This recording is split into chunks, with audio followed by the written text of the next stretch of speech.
मन ही मन जपो, और जप नहीं होना चाहिए।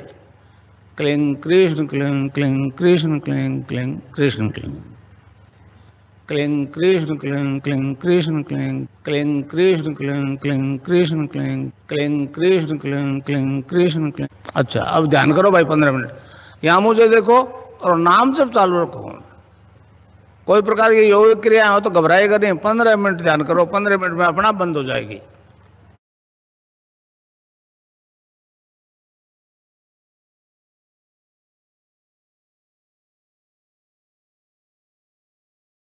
महेश्वराय गुरुर साक्षात परम ब्रह्म तस्मै श्री गुरुवे नमः। तस्मै श्री गुरुवे।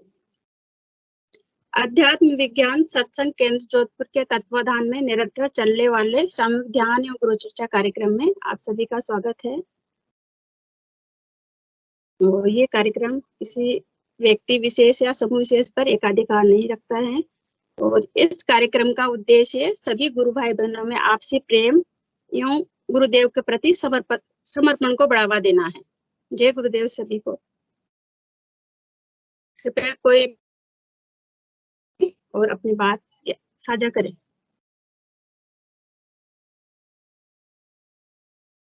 जय गुरुदेव सभी को।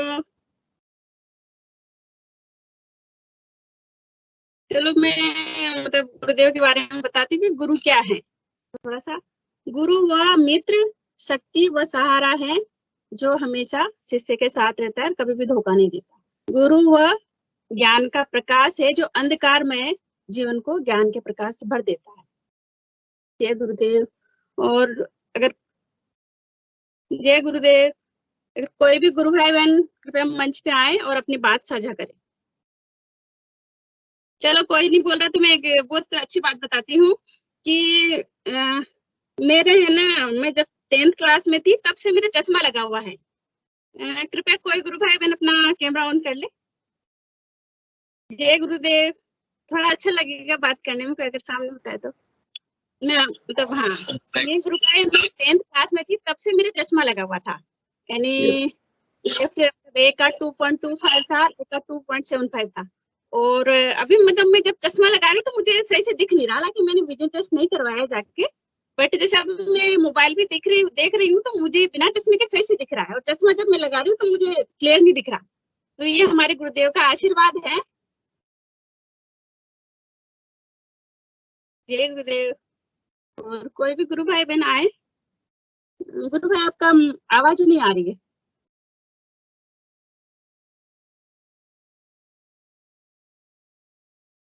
आवाज नहीं आ पा रही गुरु भाई।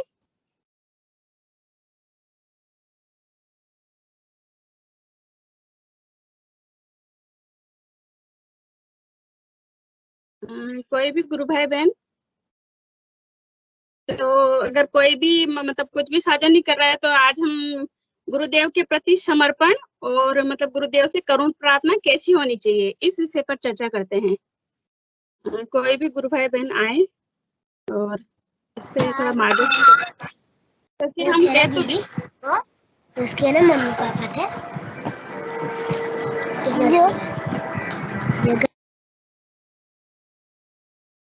या हम सब लोग किसी भी गुरु भाई बहन को जो नया होता है उसे बोल तो देते हैं कि हमें गुरुदेव से करुण प्रार्थना करनी चाहिए, लेकिन करुण प्रार्थना मतलब कैसे समझ में आए।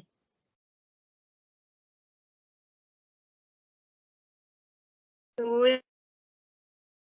मतलब वो लिखा हुआ है, वो मैं पढ़ के सुना रही हूँ। अगर कोई गुरु भाई बहन आ रहे हैं मंच पे तो कृपया उनका स्वागत है, आए और अपनी बात साझा करें। चलो मैं सुनाती हूँ। समर्पण का थोड़ा सा लिखा हुआ है कि अपना मतलब विश्वास गुरुदेव के प्रति कैसा होना चाहिए। गीता में भगवान श्री कृष्ण ने मनुष्य की व्याख्या करते हुए कहते हैं कि मनुष्य इस देह में स्थित होता हुआ भी पर है, अर्थात त्रिगुणातीत है, परमात्मा है, किंतु वो प्रारब्ध कर्मवश कर्ता भर्ता भोक्ता अनुमंता इत्यादि के हिसाब से व्यवहार कर रहा है, जबकि असलियत ये है कि वो स्वयं परमात्मा है। ये बात आपने गुरुदेव की स्पीच में कई बार सुनी होगी। ठीक ऐसा ही रामायण में कहा गया है कि शरीर के पीछे इंद्रियां हैं, इंद्रियों के पीछे प्राण है और प्राण के पीछे मन है, मन के पीछे बुद्धि और बुद्धि के पीछे वह है जो कि हमारी मूल सत्ता है, अर्थात आत्मा। मनुष्य ही सर्व सामर्थ्य कृपया शुरू करें, शरीर इसको स्पॉटलाइट कीजिए।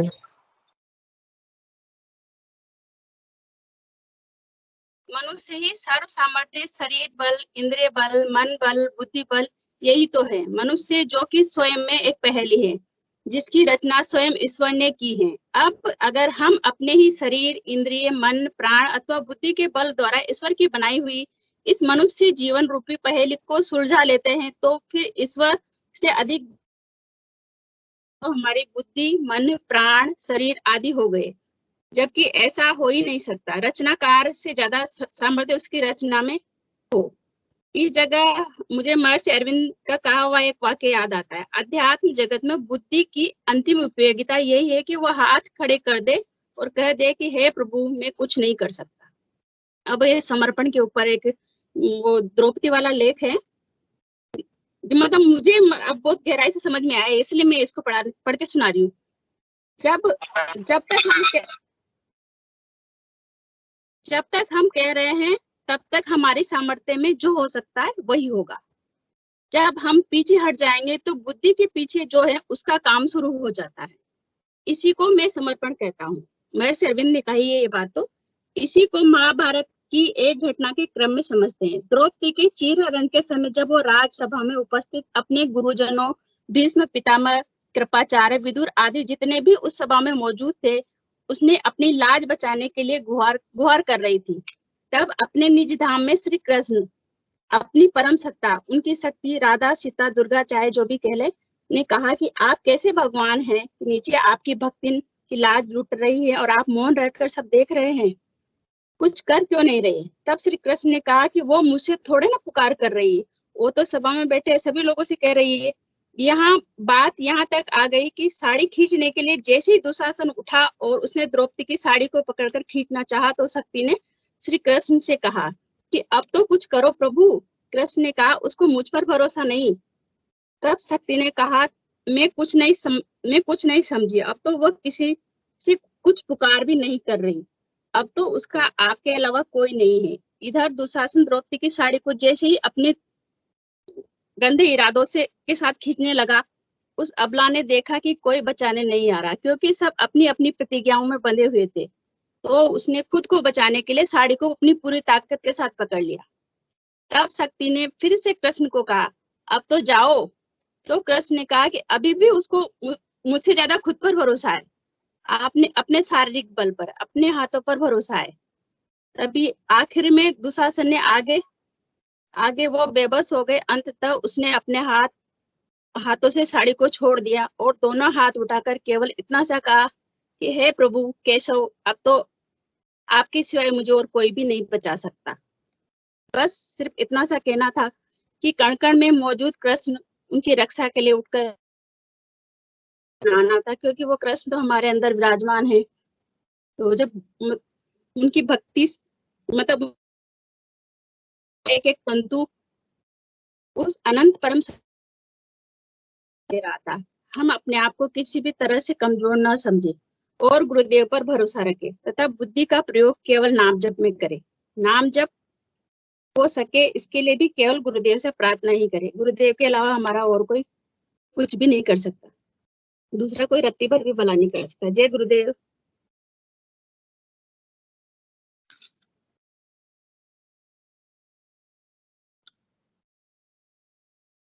जय गुरुदेव।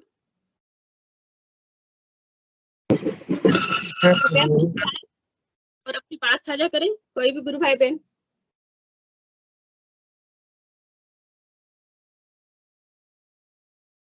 अगर कोई नए गुरु भाई बहन हो।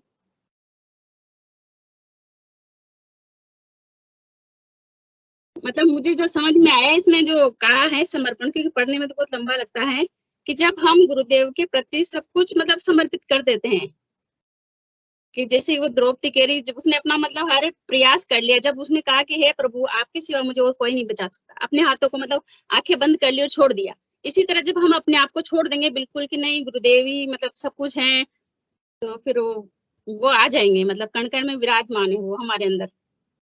जिस ईश्वर की मैं बात कर रही हूँ वो तो मैं हमारे गुरुदेव के लिए कर रही हूँ। ये गुरुदेव। रिंकू मीणा गुरु बहन कृपया मंच पे आए, क्योंकि आप शायद कभी भी मैंने देखा नहीं आपको। रिंकू मीणा गुरु बहन, ये मंच आप सभी लोगों का है। रिंकू मीणा गुरु बहन अपनी बात कैमरा माइक ऑन करें और जो भी मतलब आपकी अनुभूति हो बताएं।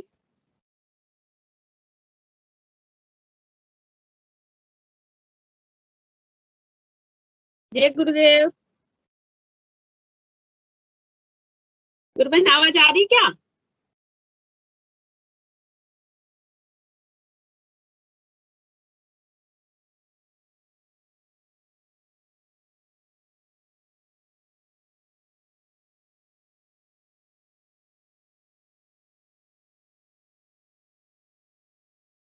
जय गुरुदेव। कोई भी गुरु भाई बहन आए, हमारे गुरुदेव का है और आज विश्व संस्कृत दिवस भी है। और जो भी संदेश जय गुरुदेव जय गुरु बहन। जय गुरुदेव। मैं थोड़ा ट्रेन में आज ट्रैवल कर रहा हूँ, लेकिन मैं एक बात कहना चाह रहा था। गुरुदेव का एक सेंटेंस पढ़ा मैंने कल परसों, बहुत अच्छा लगा। वही मैं शेयर कर रहा था सभी गुरु भाई बहनों के। गुरुदेव ने लिखा है कि मैं अच्छी प्रकार जानता हूँ कि मैं नहीं हूँ,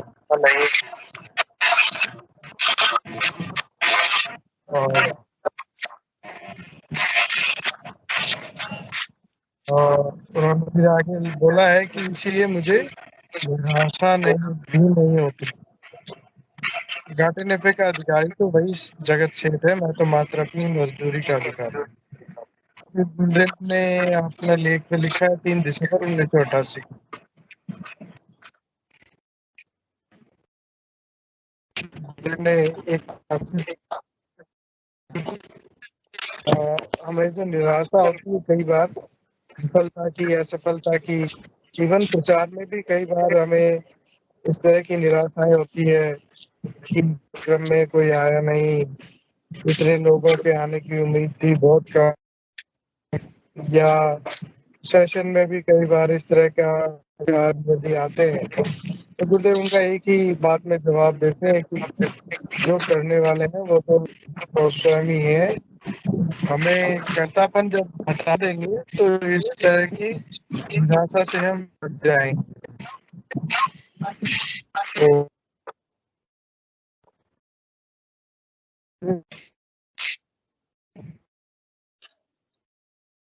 देखिए, तो इस तरह हम जीवन कई कई बार इसी मंच में भी गुरु भाई बहनों ने कहा है कि हम गुरुदेव का किसी को जब बताते हैं सोचते नहीं है और करते भी नहीं। तो एक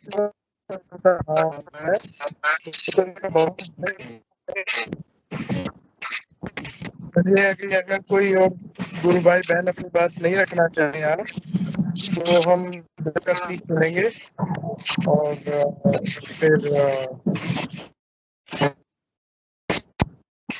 चर्चा करेंगे कार्यक्रम को गुरुदेव।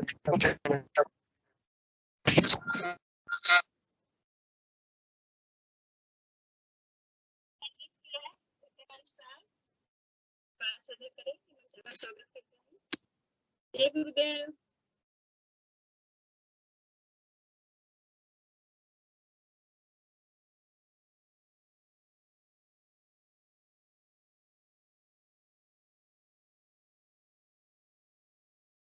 मैंने हैंड रेज किया था अभी।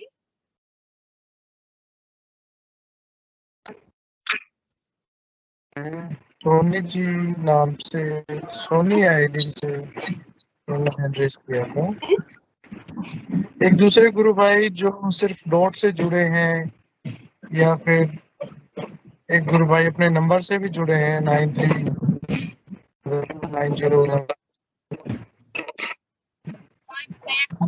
यदि आप पहली बार जुड़े कृपया मंच पे आए। क्या साहब प्रश्न भी रख सकते हैं, आप लोगों का है।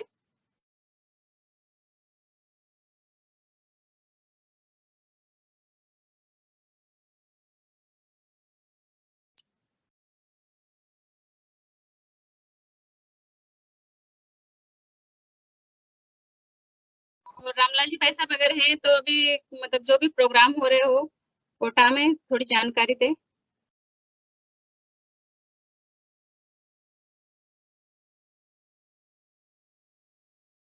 एक निर्मल यादव जी गुरु भाई जुड़े हैं। निर्मल कोई भी गुरु भाई बहन आए कृपया, आज विश्व स्वास्थ्य दिवस भी है, तो थोड़ी सी अपने गुरुदेव के बारे में बताएं कि लोग इसको अपनाएं, सिद्ध योग के बारे में।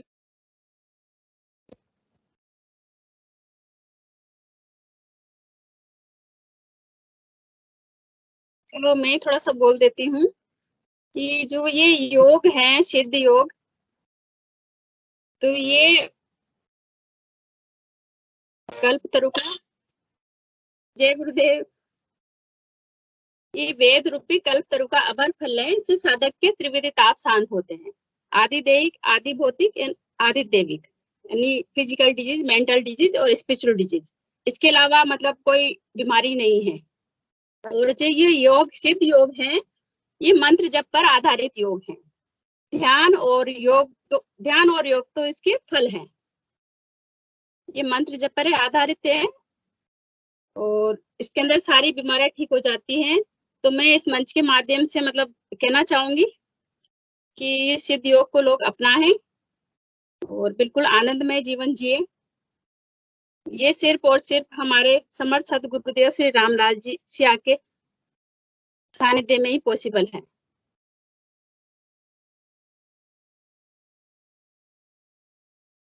जय गुरुदेव।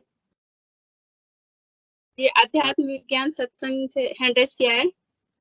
जय गुरुदेव। कैमरा माइक ऑन करें। जय गुरुदेव। जय गुरुदेव।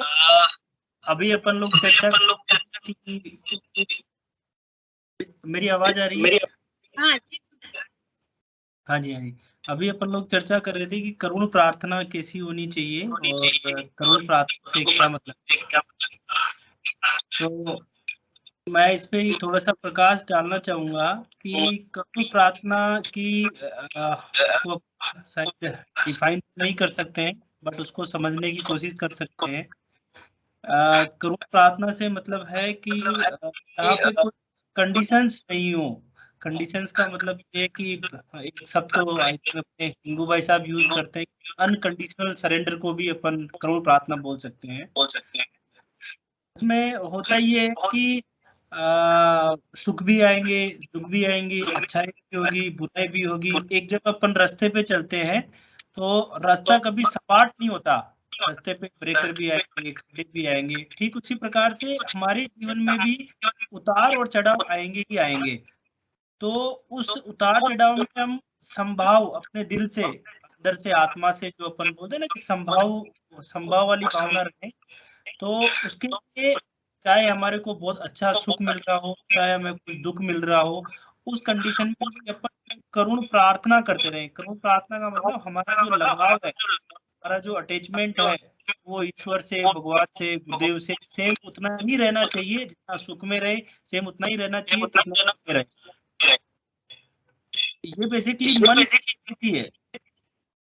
मेरी तरफ इको आ रहा है, अब मुझे पता नहीं क्यों कैसा। मेरी आवाज क्लियर है क्या? जी गुरु भाई, जी गुरुदेव, बिल्कुल भी आवाज क्लियर नहीं आ रही है, कट कट के आ रही है आज। अच्छा, मुझे लगता है। हाँ, एक मिनट चेक करता हूँ।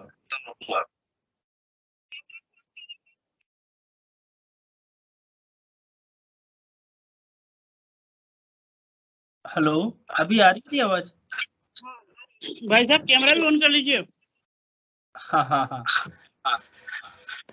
तो मैं ये बोलना चाह रहा था भाई साहब कि करुण प्रार्थना में बड़ा ही अच्छा मैटर रहता है। और करुण प्रार्थना से कुल मिला के हमारा जो बुरा वक्त होता है जिसे हम बोलते हैं कि बहुत सारी चीजें हमारे फेवर में नहीं होती है, वो भी हमारे फेवर में, मतलब हमारा भाव ऐसा रहता है कि वो समभाव की स्थिति में रहेगी। और मुझे लगता है थोड़ी आवाज में डिस्टरबेंस है, मैं दोबारा ज्वाइन करता हूँ इसको। आई थिंक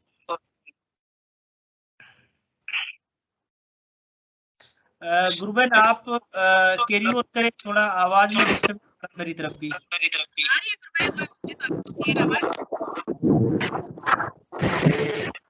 तब तक रामलाल जी भाई साहब से निवेदन करेंगे कि वो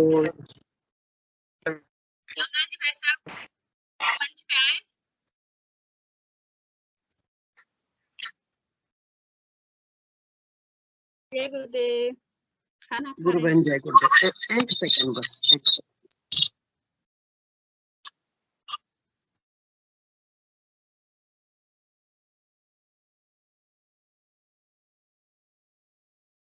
जैसे गुरु भाई बोल रहे कि करुण प्रार्थना, तो करुण प्रार्थना मुझे जो मतलब समझ में आया कि गुरुदेव के समक्ष मतलब जब हम प्रार्थना करते हैं, तो मुझे तो प्रार्थना करना ही गुरुदेव ने सिखाया। मुझे पहले नहीं पता था कि प्रार्थना क्या होती है। तो प्रार्थना जब मतलब जैसे गुरुदेव के समक्ष कोई प्रार्थना या अपने जीवन में मतलब ये तो सुख दुख सब आते रहते हैं, लेकिन जब हमारी प्रार्थना जब हम गुरुदेव के समक्ष करते हैं तो उस समय मतलब सारी चीजें हम भूल जाते हैं, बिल्कुल नतमस्तक होके गुरुदेव के समक्ष मतलब हमारा एक रोम रोम शरीर का एक रोम रोम खड़ा होके मतलब गुरुदेव से पुकार करने लगता है।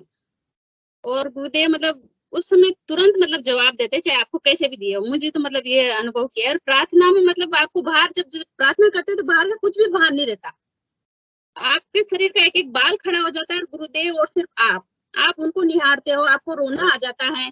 तो वो मतलब ऐसे लगता है, देखते हैं तो कि नहीं वो जवाब दे रहे हैं, और जवाब देते हैं, बिल्कुल देते हैं। मुझे तो दिया है, मैंने तो मतलब महसूस किया है। और प्रार्थना मुझे समझ में आई कि ईश्वर के समक्ष हमें प्रार्थना कैसी करनी चाहिए, तो मुझे समझाया। तो मतलब मैं पूरा व्यक्त तो नहीं कर सकती क्योंकि ये अनुभूति वाला विषय है, फिर भी प्रयास कर रही हूँ बताने का कि प्रार्थना में मतलब अपना एक एक रोम शरीर का मतलब गुरुदेव से बात करता है और गुरुदेव जवाब देते हैं। जय गुरुदेव। रामलाल जी गुरु भाई आगे बताए। चलिए सभी गुरु भाई बहनों को बहुत बहुत जय गुरुदेव। और देखिए ये जो मंच है, इस मंच पर हम सभी अपने अनुभव को शेयर करते हैं। अनुभव वो होते हैं जो हमारे आंतरिक जगत में घटित होते हैं या हमारी भौतिक जगत में कोई परिवर्तन। ऐसा इश्यू आ रहा है, डबल इश्यू हो रहा है क्या? प्रॉब्लम हो रही है? ये जो लॉगिन किया है थोड़ा निकाल के बात करिए, हेडफोन निकाल के नहीं ऐसा। जय गुरुदेव। अब नहीं आ रहा है शायद। जी जी। तो अनुभव शेयर जब हम करते हैं तो निश्चित रूप से सबके जीवन में अनुभव होते हैं। और गुरुदेव ने एक बात बोली है कि जो आपको जीवन में एक्सपीरियंस होते हैं, अनुभव होते हैं, उनको आप इस संसार में बताएं। इस संसार में कहें कि मेरी तस्वीर से। और जहां तक ये एक सेकंड में वापस जुड़ता हूँ। गुरु बहन कोई प्रॉब्लम तो है यहाँ पर, कोई न कोई आज दो आईडी से जुड़ रहे हैं। मुझे लगता है जो ये लॉगिन हुआ 2 आईडी से हो रहा है। गुरु भाई रंगलाल जी, गुरु भाई प्लीज देखिए इस इश्यू को। जी रंगलाल जी के अलावा किसी ने अगर लॉगिन AVSK की आईडी से लॉगिन किया है, कृपया वो अपना अकाउंट कर दें। हाँ वो इश्यू होगा, किसी ने लॉगिन किया है इसी आईडी से। चलिए मैं बताता हूँ। तो अपना विषय चल रहा था कि समर्पण क्या होता है, उसको व्यक्त कैसे किया जाए, और प्रार्थना का महत्व क्या होता है। प्रार्थना के बारे में पूछे तो एक बार पहले भी विषय आया था इस मंच के माध्यम से। मैंने कहा था कि प्रार्थना के लिए शब्द नहीं होते हैं, और जहाँ शब्द होते हैं वहाँ प्रार्थना नहीं होती है। बिना हृदय हो लेकिन शब्द ना हो तभी प्रार्थना हो जाएगी, लेकिन शब्द हो और हृदय ना हो तो प्रार्थना का कोई महत्व नहीं रह जाता। तो जब हम गुरुदेव के सामने कोई भी व्यक्ति जाता है अपनी समस्या को लेकर, जब भौतिक जगत में गुरुदेव थे तभी लोग जाते थे, गुरुदेव मेरी ऐसी समस्या हो गई, गुरुदेव कृपा करो। तो गुरुदेव एक ही बात बोलते कि बेटा मंत्र जप और ध्यान कर। गुरुदेव के पास इसके अलावा कोई उत्तर नहीं देते थे। गुरुदेव ने कभी नहीं कहा। हाँ, कभी कोई साधक बहुत गंभीर होता था तो बोल देते थे, जा बेटा ये लौंग ले ले, क्योंकि लौंग के बारे में गुरुदेव ने कहा कि जब परिस्थिति ऐसी हो कि आप कुछ न कर पाए तो लौंग दीजिए। तो जहां तक समर्पण की बात होती है तो साधक अपने साधक छोटा बच्चा होता है और अपनी माँ के प्रति पूर्ण समर्पण रखता है। जैसे माँ उसको गोद में लेके उछालती है तो रोता नहीं है, कभी भी हंसता है। जब उसको आसमान में उछाला जाता है तो बच्चा हंसता है कि देखो मेरी माँ मुझे उछाल रही। जबकि यदि हमको उछाले तो हमको पता लगेगा कि हमें गिरा देगा, हमें विश्वास नहीं होता। लेकिन उस बच्चे को अपनी माँ पर इतना विश्वास होता है कि जो मेरी माँ है ये मुझे उछालती है, आनंद से हंसता है। उसको पता है कि नीचे से गिर गया तो मैं बीच में इंटरप्ट कर रहा हूँ। रिकॉर्डिंग ऑन नहीं हुई है। गंगलाल जी भाई साहब कृपया रिकॉर्डिंग भी ऑन करें। भाई साहब रिकॉर्डिंग ऑन है ऑलरेडी। ठीक भाई साहब ऑन है। चलो कोई दिक्कत नहीं। मेरा आग्रह है कि कोई भी यदि 2 आईडी इस पर जो लॉगिन कर दिया हो तो प्लीज आप जो है उसको लॉग आउट हो जाए, क्योंकि मनोरमा गुरु बैंक लॉगिन है ऑलरेडी। सजेशन देना चाहता हूँ। हेलो, जय गुरुदेव ब्रदर। हाँ जय गुरुदेव। मैं कह रहा हूँ कि जो बोल रहा है उसे एक ही व्यक्ति म्यूट मतलब बोले और बाकी सब म्यूट हो जाए। हाँ, क्योंकि आवाज डबल आ रही सभी जो हमारे साधक बहने हैं, गुरु भाई, वो सभी अपना माइक म्यूट कर ले तो बढ़िया अच्छा है। मनोरमा बहन एक बार आप ही म्यूट करें प्लीज। मनोरमा बहन आप म्यूट करें एक बार। हाँ, तो एक बच्चे का अपनी माँ के प्रति जितना समर्पण, जितना प्रेम और जितना आनंद होता है, चाहे वो उछाले चाहे उसको मारे, फिर भी अपनी माँ के पास जाता है। ऐसा ही यदि किसी शिष्य का अपने गुरु के प्रति होता है प्रेम भाव, शब्दों में व्यक्त नहीं कर सकते। समर्पण का कोई पैमाना नहीं है।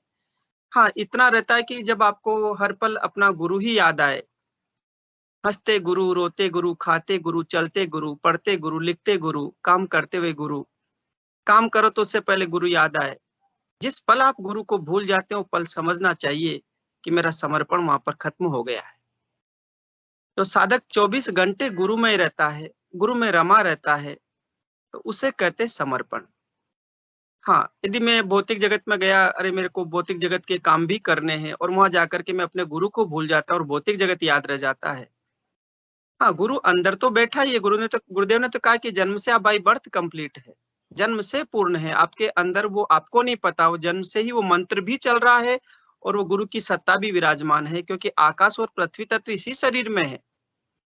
लेकिन जब हम उस समय भूल जाते हैं तो उस समय क्या होता है कि जब हम भूलते हैं जिस क्षण, तो उस समय हम गुरु से दूर हो जाते हैं।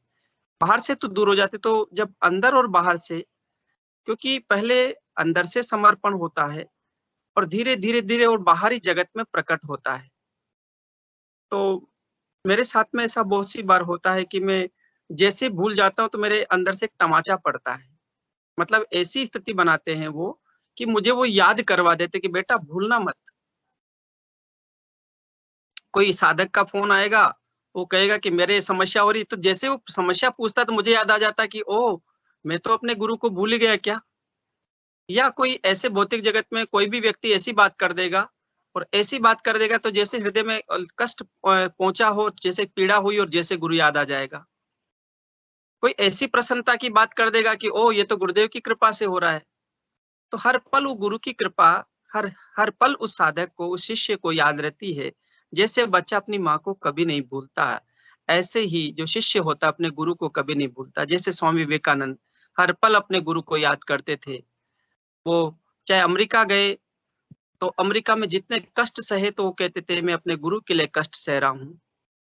3 दिन तक उन्हें एक ठंडे नाले के अंदर, बर्फ के जमे हुए नाले में घुस करके रहना पड़ा। क्या क्या नहीं खाना पड़ा, क्या क्या कष्ट नहीं सहने पड़े। हमारे गुरुदेव ने इतनी सरल पद्धति दी है, उसमें कोई कष्ट नहीं है। फिर भी कष्ट आते हैं, वो कष्ट हमें याद दिलाते हैं। महाभारत काल में भी एक प्रसंग आता है, उस प्रसंग को भी हम लोगों को सदैव याद रखना चाहिए। वैसे तो इसका यहाँ पर कोई कोरिलेशन तो नहीं कह सकते, क्योंकि उन प्रसंगों का महत्व नहीं, क्योंकि गुरुदेव कहते हैं चल रहे हो आगे और देख रहे हो पीछे, ठोकर खा के गिरोगे। लेकिन फिर भी गुरुदेव कहते हैं कि जो अतीत में जो है हमारे जितने भी अवतारवाद हुए हैं, अवतारवाद के सिद्धांत के अनुसार विकासवाद जो चल रहा है सबसे उच्चतम विकास है, तो उनसे हमें कुछ न कुछ सीखने को मिलता ही है। तो महाभारत काल में पांडवों ने कृष्ण से ही पूछ लिया था कि आप तो स्वयं नारायण हैं, आप हमारे साथ हैं, फिर भी हमें इतने कष्ट क्यों हैं? युधिष्ठिर ने पूछा था, युधिष्ठिर घबरा गया था, एक समय ऐसी स्थिति आ गई थी।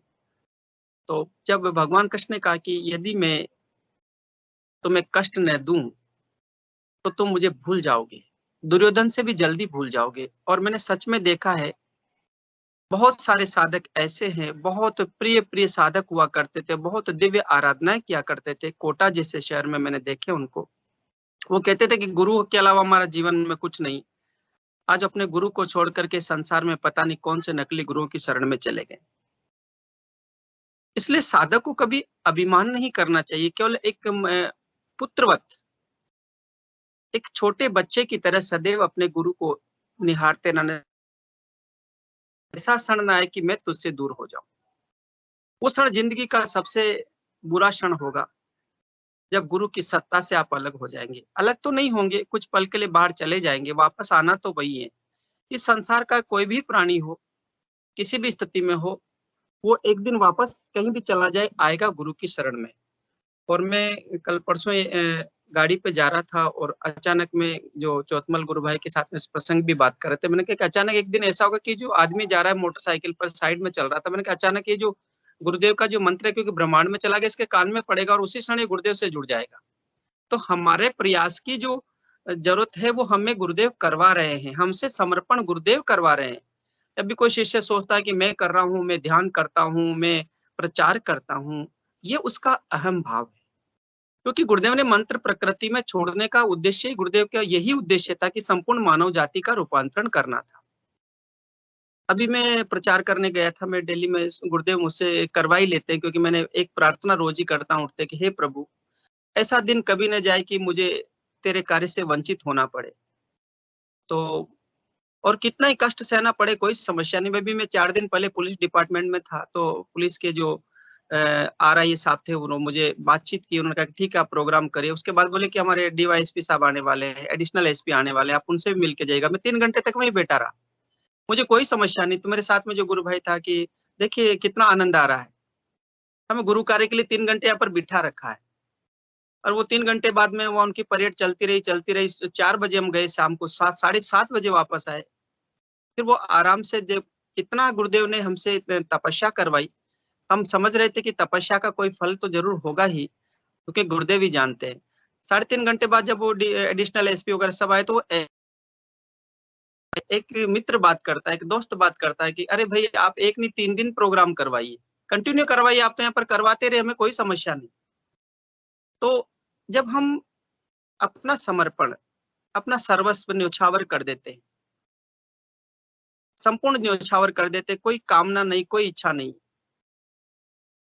तो कोई सुरबाला के गहनों में गुथाने की इच्छा नहीं, बस उस फूल की भांति जब हम गुरु के चरणों में समर्पित हो जाते हैं, तो जैसे गुरु नचाए वैसे नाचते रहे। और एक सुंदर भजन की लाइन भी है ना कि मैं वो हो जाऊं जो तेरी मर्जी है, हाँ ये मेरी अर्जी है। तो ये अर्जी अपने गुरु में सदैव लगाते रहे। जब साधक अपनी अर्जी गुरु में लगा देता है, हमारे गुरुदेव कोई सरल सामान्य से जो संसार के जैसे नकली गुरु होते हैं, ऐसे नहीं है। अभी मैं शाम को ही एक प्रचार करा था, तो एक बुजुर्ग व्यक्ति बैठे थे, मैंने उनको पंपलेट दिया, तो बोलता मैं योग तो करता हूँ, मैं तो घर पर बहुत योग करता हूँ। तो फिर मेरे अंतर में उठा कि योग करता है तो मैं क्या बोलूं। तो गुरुदेव अंदर से बोलते कि योग तो करते हो, पर लेकिन योग का मतलब अब तक समझ में नहीं आया है, तो आप ये पर्चा लेकर इसको पढ़िए और फिर करिए। बहुत संभ्रांत व्यक्ति थे। तो मतलब एक पल आपने अपने गुरु को याद किया कि उसी समय आपके लिए कार्य निर्धारित किया, वो आपसे करवाएगा। हाँ, कभी कभी ऐसा होता नहीं कि मेरी इच्छा बहुत होती है कि मैं 4 व्हीलर लूं, हवाई जहाज खरीद लूं, लेकिन वो नहीं देते हैं। इसका भी कारण है, क्योंकि छोटे बच्चे को यदि आग पकड़ा दी जाएगी तो वो जला देगा, खुद भी जल जाएगा। तो जब तक समय नहीं आता, बहुत सारे साधक कहते हैं मेरा रोग ठीक नहीं हो रहा, मेरे जीवन में बदलाव नहीं आ रहा, मेरे परिवर्तन नहीं हो रहा, मेरी भौतिक समस्याओं का अंत नहीं हो रहा। तो लेकिन अंत करने के लिए तो गुरु जानता है ना। बाहर से हम तो बुद्धि के आधार पर ही विश्लेषण करते हैं कि ये मेरे लिए ठीक है, ये ठीक नहीं है, अब क्या होगा, मेरे को यहाँ फंस गया। अरे वो फंसाना तुम्हारे लिए बहुत कई गुना अच्छा था, क्योंकि उससे पता कहीं गुना जल्दी फंस जाते। आज ही मैं एक गुरु बहन से बात कर रहा था, तो बोल रही थी, गुरु भाई मेरे जो है हस्बैंड एक्सपायर हो गए कोरोना के अंदर, और मुझे कभी कभी ये महसूस होता है कि मेरे जीवन का क्या होगा। तो मैं भी ये कहता हूँ कि हाँ, ये बात तो सही है कि प्रश्न तो उठना ही चाहिए, लेकिन जैसे प्रश्न उठे तो दृष्टि गुरु पर पड़ जानी चाहिए ना, कि प्रभु जो किया वो भी आपकी इच्छा से हुआ है।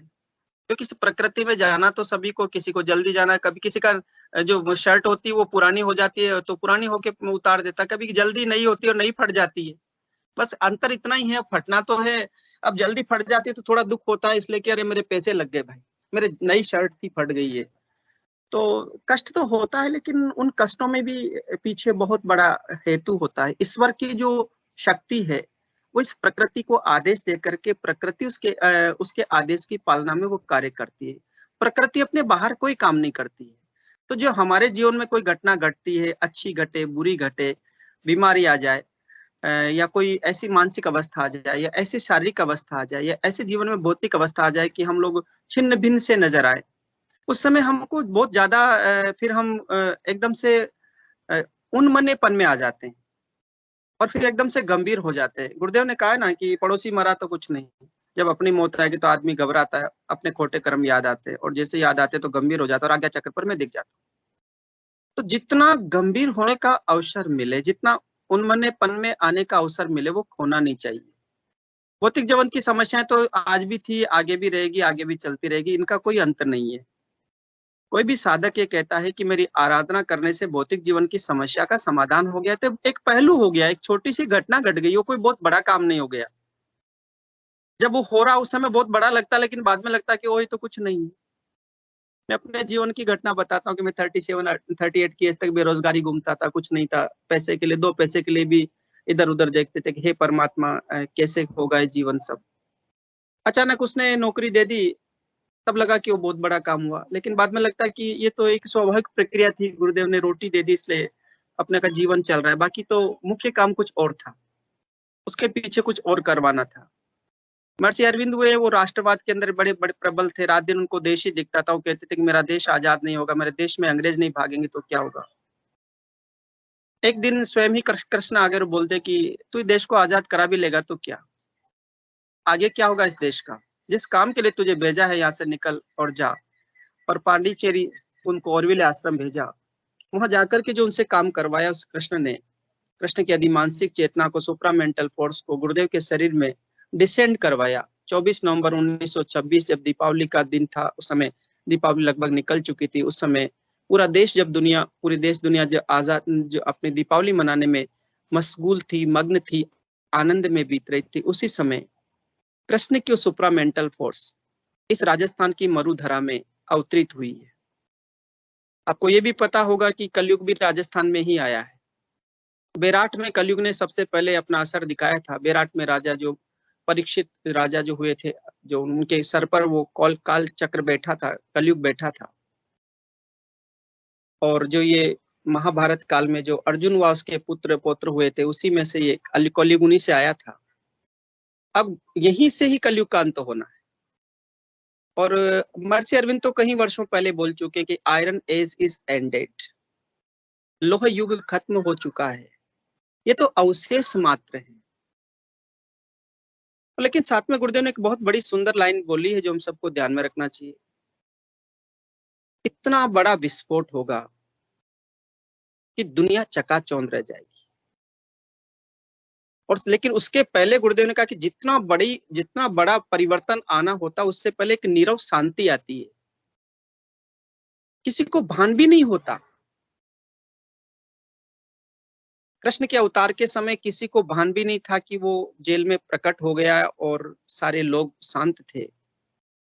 भगवान राम के अवतार के समय भी ऐसा ही हुआ। लेकिन अवतारवाद का आना निरर्थक नहीं होता, वो मानव स्वरूप में आते हैं, वो भी अपने कर्मों के विधान के अनुसार अपने कर्मों को भोगते हैं। राम को भी 14 वर्ष वनवास भोगना पड़ा। तो हम कौन से खेत की मूली है कि हम गुरुदेव की शरण में आ गए तो हम लोग कहते हैं कि नहीं मैंने तो समर्पण कर दिया। एक व्यक्ति बड़ा सहज भाव से बोलता मैं ध्यान कर रहा हूँ। एक बार गुरुदेव के, मुझे नहीं बोलना चाहिए इस मंच के माध्यम से पर बोल देता हूँ, एक बार गुरुदेव के पुत्र ने कहा कि गुरुदेव आज हमने दिन भर प्रचार किया, हम थक गए। तो गुरुदेव ने बड़ा सुंदर उत्तर दिया था, एहसान कर रहा है, तू नहीं करेगा तो कोई और करेगा। और गुरुदेव ने एक बार खड़े होकर बोला था मैं अपना काम पत्रों से भी करवा लूंगा। इसलिए हर युग में जो अवतार आते हैं वो प्रकृति के अंदर रह करके सारे काम करते हैं। भगवान राम ने तो नहीं कहा कि मैंने रावण को मार दिया, बहुत बड़ा काम किया मैंने, कहीं लिखा क्या रामायण में? नहीं लिखा। भगवान कृष्ण ने तो नहीं कहा कि मैं इतने बड़े आसुरी शक्तियों को समाप्त किया महाभारत युद्ध में, नहीं। गुरुदेव ने भी कभी नहीं कहा कि मैं इतना बड़ा परिवर्तन कर रहा हूं भाई, मैं तुम्हारे लिए इतना कर रहा हूं, कभी नहीं कहा गुरुदेव ने। गुरुदेव ने सहज भाव से कहा बेटा मंत्र जपो, ध्यान करो, जो समय मिले उसका प्रचार करो। और समर्पण और जो निष्ठा होती है, जो प्रार्थना होती है, प्रार्थना मुख होती है, हाथ जोड़ के खड़े होने से कुछ नहीं होगा। गुरुदेव कहते ना, एक पंडित जी आते थे रोज और वो छोटी सी कुटिया थी उसमें, और आते पहले बाहर से गेट पे नाक और लेट जाते थे और नाक कहते थे पंडित जी क्यों इस शरीर को कष्ट दे रहे हो बुढ़ापे में, अंदर से झुक लो मिल जाएगा। तो केवल मौन प्रार्थना है, मौन स्वीकृति है। जैसे कमरा एक वैक्यूम होता है, खाली होता है, उसमें कुछ भरा है तो कुछ अंदर आने से रुक जाएगा, लेकिन कमरा वैक्यूम होता है ना, खाली होता है तो उसमें कोई भी चीज अंदर समा जाती है। तो ये हमारा जो हृदय जो है, हृदय रूप में, हृदय में यदि हमने कोई दूसरी कलुषितताएं कुछ और भर रखा है, मैं ये करूंगा, मैं वो करूंगा, मैं ये भी कर लूं, मैं वो भी कर लूं, तो उसमें फिर वो इस पर अपना प्रवेश नहीं, एंटर नहीं करता, उसको सहजता नहीं रहती। उसको आने दो, उसको विस्तार करने दो। हमारे अंदर गुरु बीज रूप में है, विद्यमान है, ये मंत्र जप करके विस्तार करना चाहता है। गुरुदेव कहते हैं मैं अंदर वाले से इंट्रोडक्शन करवाऊंगा, दोस्ती आपको करनी, तो दोस्ती करो ना, उसका विस्तार होने दो ना, अंदर विराट हो जाओगे। विराट आप ही परमात्मा हो, आप ही में अनुभूति होनी है। और अंत में देखते देखते जो मुझे अंत में एक अनुभूति हुई थी, मैं जब ध्यान में करने बैठता था तो गुरुदेव दिखते थे कभी, फिर अंत में मैं आज्ञा चक्र पर मैं ही दिखता था और मैं ही हंसता रहता था। तो उसके बाद मेरा काम पता नहीं क्या हो गया, समझ नहीं आता, पर हाँ ये अनुभूति हो चुकी है कि जिसको हम खोज रहे हैं वो कोई नहीं है, क्योंकि दो है ही नहीं है। गुरुदेव ने कहा कि मैं ऊपर बैठ गया, आप नीचे बैठ गए, मैं बड़ा छोटा नहीं हो गया, आप में और मुझ में कोई अंतर नहीं है, और कोई गुरु कुछ देता लेता नहीं भाई। अब समर्पण भी अपना आप में ही करना है, अपना ही समर्पण करना है, अपने आप को ही समर्पित करना। साधन भी हम ही है, साध्य भी हम, और साधना भी हम ही। हम साधना किसी की नहीं कर रहे हैं।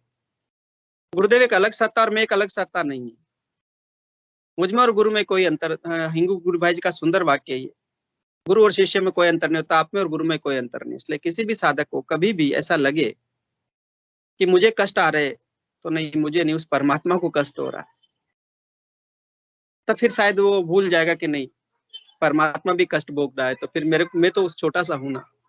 तो कष्ट आएंगे जीवन में, उतार चढ़ाव आते। साधना में कल भी बोला था, उतार चढ़ाव आते हैं। समर्पण में भी ऐसा लगता है कि मेरा सब लूटा जा रहा है, अब तो कुछ मेरे ध्यान नहीं हो रहा, मेरा भजन भी नहीं हो रहा, लेकिन नहीं, वो सब कुछ चल रहा है, जन्म से ही चल रहा है, मंत्र चल रहा है। आप मंत्र नहीं जप सकते, हम कोई मंत्र नहीं जप सकते, वो मंत्र जन्म से ही चल रहा है, केवल मात्र हमें उसकी अनुभूति होनी है। और जब अनुभूति हो जाती है, किसी की मंत्र की अनुभूति हो जाती है, तो फिर वो समर्पण में बदल जाती है। अनुभूति ही समर्पण है। चलो जितनी ज्यादा अनुभूतियां होगी उतनी धारणा पक्की होती जाएगी, और धारणा पक्की होती जाएगी तो ध्यान लगता जाएगा, और जब ध्यान लगता जाएगा तो जो है ध्यान ही समाधि की पहली अवस्था है।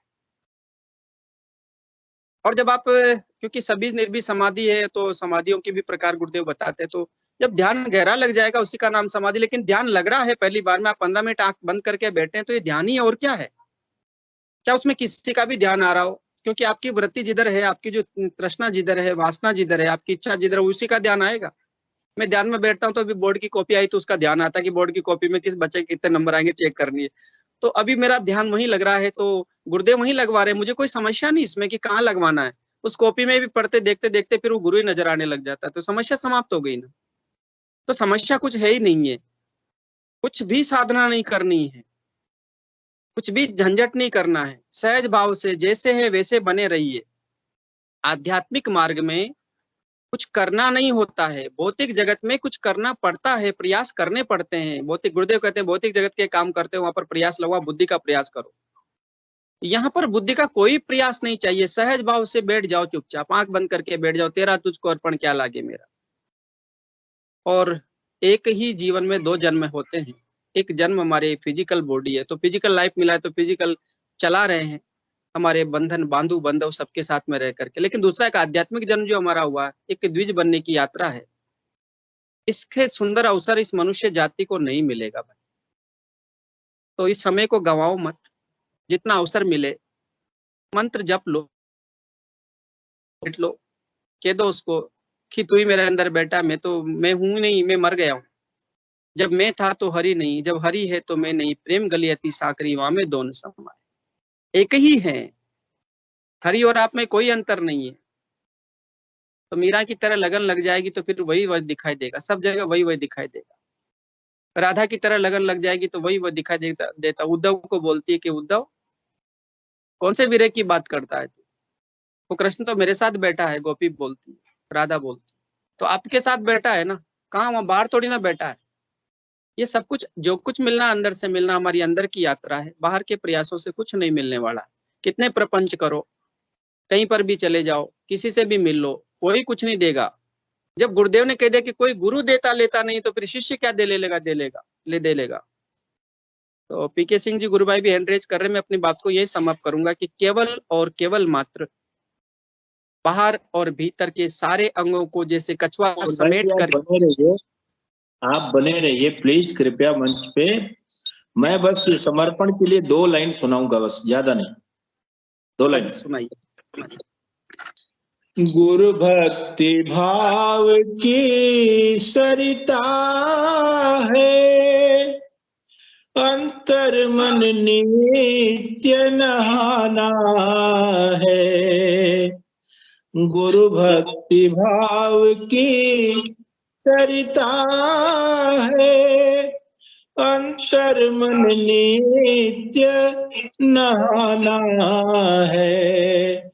गुरु नाम निरंतर सिमर सिमर, भव पार उतर जाना है। इत उत की ओर निहारे मन, इत उत की ओर निहारे मन, यह माया कृत संसारी गुण, बिरथा बीते नहीं एक भी क्षण, अवसर फिर ना आना है। बिरथा बीते नहीं एक भी क्षण, अवसर फिर भी ना आना है। बस इतना ही कहना चाहूंगा गुरु भाई। समर्पण ऐसा होना चाहिए गुरु के प्रति। जो समय मिला है, जो आप कह रहे हैं कटु सत्य है, एक भी सत्य शब्द आपका नहीं है। बस हमें जो अवसर मिला है उसको हमें सदुपयोग में लेना है, ये अवसर फिर नहीं मिलेगा। जी बिल्कुल बिल्कुल गुरु भाई, सही बात है। और इस योग के अंदर तो सभी योग शामिल हैं, लय, भक्ति, ज्ञान, तो इन सारे योग शामिल है। तो किसी के हृदय में भक्ति भाव आता है तो क्योंकि वो अंदर अंतर शक्ति कुंडलिनी जो है वो समय के अनुसार जैसी जैसी आपके अंदर भाव प्रकट होंगे उसी के अनुसार वो कार्य करवाती। कभी साधक नाचता है, कभी रोता है, कभी हंसता है, कभी उसे अनुभव होते हैं, कभी कोई दृश्य दिखते हैं। ये सब उसकी अंतर जगत की यात्रा है जो ब्रह्मांड में वो इस पिंड में है। तो इसलिए इन सारी चीजों को जैसा आपका हृदय में भाव आता वो सब करिए। अच्छा, एक बात और मैं इस मंच के माध्यम से रखना चाहूंगा कि कभी भी बाहर से किसी साधक से आपको कुछ नहीं मिलता है। कोई कह दे कि मुझे ऐसा हो रहा तो मुझे भी ऐसा होगा, नहीं, क्योंकि सबका साइंस के अनुसार डीएनए अलग अलग है, तो सबके पूर्व जन्म के जो संस्कार है सबके चित्त में अलग अलग रूप में वो सोए हुए हैं, क्योंकि वो डीएनए तो है ही, तो उसी के अनुसार वो आराधना चलती है। तो एक कोई साधक कहता है कि मैं तो ये बहुत मुझे ऐसे अनुभव हो रहे हैं, दूसरे को नहीं होते, तो वो उसे अपने इसकी तुलना करने लग जाता है। तुलना करनी हो तो समर्पण में करो ना, कि मैं कितना समर्पित हो गया अपने गुरु के प्रति। अरे यार, हम उससे ईर्ष्या करने लग जाते हैं। नहीं, उसका प्रेम कितना गुरु के प्रति है, प्रभु मुझ में भी वो सामर्थ्य दे कि मैं भी उसके समान मैं भी तेरे प्रति समर्पण कर पाऊं। उससे ईर्ष्या नहीं करना, उससे द्वेष नहीं करना। इस यात्रा में इनका कोई स्थान नहीं है। और साधक जब पूर्ण अवस्था में जब मूलाधार चक्र से शक्ति उठ करके हृदय चक्र जब जागृत हो जाता है, अपार प्रेम उमड़ पड़ता है। विशुद्धि चक्र जागृत होता तो अनंत अनंत अनंत प्रकार का ज्ञान उसकी वाणी से निकलता रहता है, और सामने वाले सुनने पर लगता है कि मेरे लिए ही बोला जा रहा है। जब आज्ञा चक्र खुल जाता तो अनंत प्रकाश उसे चारों ओर दिखाई देता है, उसमें सब में वही देखता है। और जब सहस्त्राधार में लय हो जाता है तो शांत हो जाता है, परम शांति की अवस्था में रहता है। उसे कोई चीज विचलित नहीं करती, विचलित नहीं करती। और बड़ी सुंदर बात क्या कि गुरुदेव की आराधना बड़ी सुंदर है। कभी कहते हैं कि मूलाधार चक्र से कुंडलिनी शक्ति जागृत होकर के सहस्त्राधार चक्र तक पहुंचेगी। इसी का नामक से गुरुदेव ने ऐसा भी पूछ लिया, लेकिन कभी कभी क्या होता है, डायरेक्ट सहस्त्राधार चक्र ही खुल जाता है अनेक साधकों का, क्योंकि मूलाधार चक्र से उठे हुए हैं ऑलरेडी वो पूर्व जन्म में। तो इस आराधना में कौन कहाँ से शुरू करेगा, ये उसका आकलन करना, असेसमेंट करना, मूल्यांकन करना हमारे है ही नहीं। कोई कहता है कि तुम्हें भूत लग गया। अभी एक दिन पहले सुन रहे एक साधक बोला तुम्हें भूत लग गया, उसके अंदर तुम्हें भूत दिख गया क्या? अरे उसकी अपनी आराधना है। यदि उसका भूत भी अंदर होगा तो वो उसका गुरु जानता है ना, उसकी आराधना वहीं से शुरू होने वाली है। किसी को पैसा मिल गया तो आराधना पैसे से शुरू होने वाली है, किसी को परमात्मा डायरेक्ट दिख गया तो आराधना वहीं से शुरू होने वाली। तो पूर्व जन्म में जहां से डीएनए में जो हमारे संस्कार जहां तक से वहां से वो उभरेंगे, ऊपर आकर आएंगे। और इस साधना में सफाई होती है, अंदर से सफाई होती है, अंदर से वृत्तियों का रूपांतरण होता है, वृत्तियां दबती नहीं है। हाँ, गुरुदेव ने एक जगह एक वाक्य बोला था कि तामसिक वृत्ति होती है उस पर सबसे पहले ग्लैंड अटैक करता है, दब जाती है, और फिर सात्विक भाव आने लग जाता है, रासिक भाव आने लग जाता है। तो जो तामसिक वृत्ति का व्यक्ति होता है वैसा ही व्यवहार करता है, तो हमें उसके साथ वैसा व्यवहार नहीं करना है। पर क्योंकि यदि हम उसके साथ ऐसा व्यवहार करेंगे तो हमें और उसमें कोई अंतर नहीं होगा। हमें शांत भाव से बैठ जाना। तामसिक वृत्ति से जैसे व्यक्ति उठेगा तो रासिक व्यक्ति होता है, तो दो रासिक व्यक्ति होता है। रासिक और जो सात्विक वृत्तियां होती है प्रकृति के अधीन होती है। रासिक जो सब कुछ वैभव हम देख रहे हैं प्रकृति का दिया हुआ है, और जो सात्विक भाव है, सात्विकता है, ये भी प्रकृति की है। तामसिकता प्रकृति की नहीं है, प्रकृति में होती है लेकिन वो प्रकृति के द्वारा प्रदत्त नहीं है। तामसिकता मनुष्य की वृत्ति के कारण प्रकट होती है, किसी साधन के कारण प्रकट होती है, तो उसका रूपांतरण बहुत जल्दी होता है। तो रासिक वृत्तियां धीरे धीरे धीरे धीरे सात्विक वृत्तियों में बदल जाती है, और फिर अंत में व्यक्ति मोक्ष तक विकसित होता है। तो ये नर से नारायण बनने की आराधना है। कुंडलिनी शक्ति के जागृत हुए बगैर मनुष्य कितने ही ग्रंथों का अध्ययन करे, कितने ही उपदेश सुन ले, मेरे बोले हुए वाक्य सुन ले, संसार में अच्छे अच्छे लोग बैठे हैं, परम ज्ञानी लोग बैठे हैं, जिनको सारी 18 प्रकार की भगवत गीताओं का ज्ञान है, कुछ भी लाभ नहीं होगा। एक प्रश्न पूछा था एक गुरु भाई ने आज कॉल करके, क्या मुझे नवरात्रा में मैं नहीं कर रही हूँ तो मेरा कुछ अहित हो जाएगा?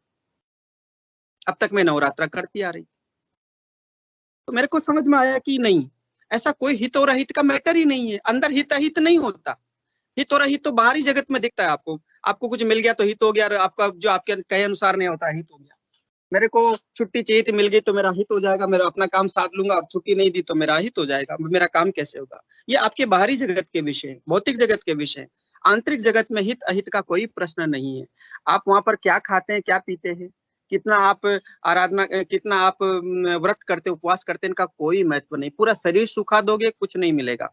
ये तो बाइबिल भी कहती है ना कि वो कब्रों में जाए, कब्रों में लेटे, कब्रें खुलेगी, उसमें से निकलेंगे लोग।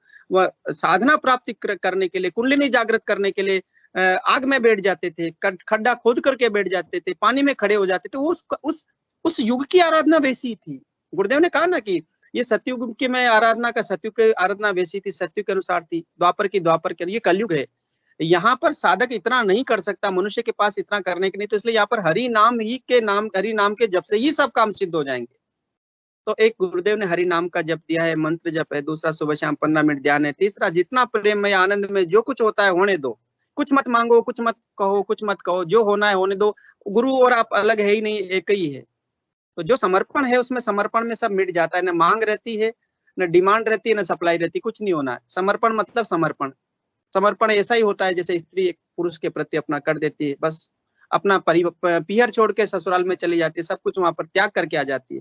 कितना दिव्य समर्पण है उस स्त्री का, कितनी गहरी है उसकी साधना समर्पण, कौन समझेगा इसको।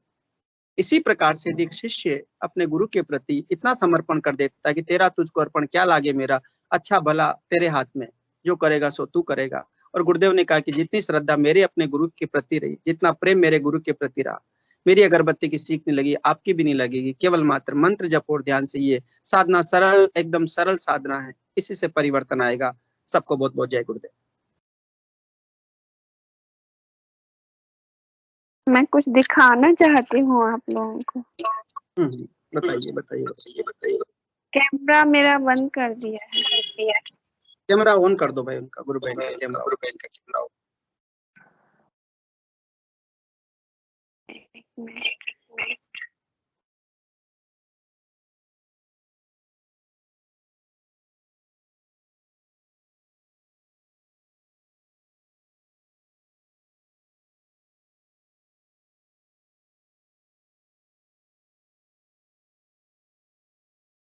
ये वो सन 2013-14 का जो कैलेंडर है ना, उसके कटिंग करके मैं दिखा रही हूँ। देखिए मेरे फ्रिज की शोभा देखिए कितना, मतलब बहुत ही, इसमें अभी शायद शाइनिंग नहीं दिख रही होगी, इतनी शाइनिंग है पोज में कि मतलब ऐसा लगता है कि मैंने इसी में ही मतलब बनवाया हुआ है फ्रिज में। और मतलब यही दिखाना चाह रही थी। बात बाकी तो मैंने एक दो इधर उधर किसी को ध्यान के बारे में बताया। मैंने कटिंग करके सारी मतलब निकलवा ली है कॉपी, ये लेमिनेशन करा ली है, तो मतलब सारी बहुत ही अच्छी लग रही हैं। कैलेंडर का अब कोई काम नहीं रहा, बहुत साल हो गए थे, तो मैंने सोचा क्यों ना ये काम कर लिया जाए। तो इसमें से जी बहुत सुंदर है गुरु बहन, बहुत सुंदर है। घर गुरुमय हो जाए ना, घर में चारों ओर गुरुमय नजर आए, और इस शरीर रूपी सुंदर घर में भी अपना गुरु गुरु नजर आए, बस इससे बड़ा और कुछ नहीं हो सकता। अंदर में भी ऐसे ही बिठा ले जैसे बाहर बिठा ले, तो संसार में सारा कल्याण हो जाएगा। बहुत मतलब बहुत ही सुंदर दिमाग में चल रहा था, और बहुत अच्छी कॉपियां। चलिए बस यही दिखाना था। बहुत बहुत जय गुरुदेव, बहुत बहुत जय गुरुदेव। सेशन का शायद समय भी पूरा और कोई नहीं बोल रहा, तो गुरु बहन इंगू जी गुरु भाई को बुला करके सेशन गुरुदेव के चरणों में समर्पित करें। गुरु भाई चौथमल जी हैंड रेज किए हुए थे।